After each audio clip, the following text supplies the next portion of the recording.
My name's Peter and I'm the organic scientist for the Staffordshire Hoard. So in addition to all the gold and garnets that we all know about the hoard, a small amount of organic material has survived burial in the ground. Part of my job is to try to figure out what that material is and what it can tell us about the people who made the Staffordshire Hoard items in the first place. In order to figure out what these objects are made from, we're using this device here. It's a Bruker-Lumos infrared spectroscopy device. And it allows us, we can put a small sample of our unknown material underneath the device. It shoots an infrared beam at the device, and the energy absorbed from that beam tells us something about what the material is made from.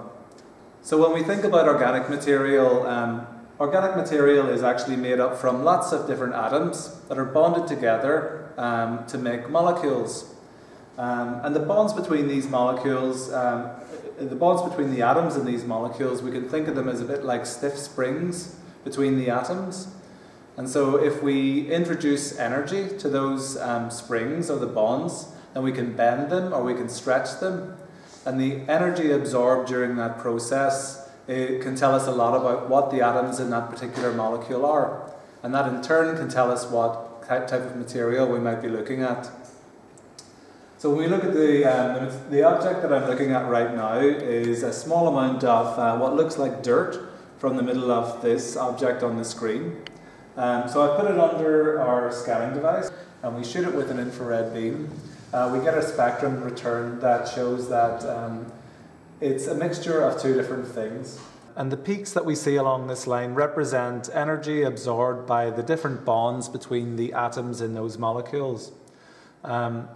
So the blue line that we have above here is a reference sample for beeswax, and the one below is a reference sample for calcium carbonate. So you can see that our yellow line in the middle contains peaks from both beeswax. So it's a fairly close match here and here. We can see this matches, and then we've got a little wiggly line here. And we've also got this bit here. But it also contains some of the peaks for calcium carbonate. So you can see that it matches closely for these peaks here. And so from this, we can tell that the material that we've just scanned using this device is most likely made up of a combination of beeswax and calcium carbonate. So why would people put beeswax into an object? We think that the beeswax had a role not necessarily in adhering things together, but allowing people to bed objects in so they sat flat with the surface of the rest of the object around them. We think that the calcium carbonate may have been added, it may have been powdered, may have been added to, if the beeswax was put in its molten state, in order to stop it from shrinking too much as it cooled, they may have added the calcium carbonate to the beeswax to stop that from happening. So, you know, these things tell us a lot about the sort of mentality and the sort of understanding of materials that Anglo-Saxon people had, give us an insight into their way of life.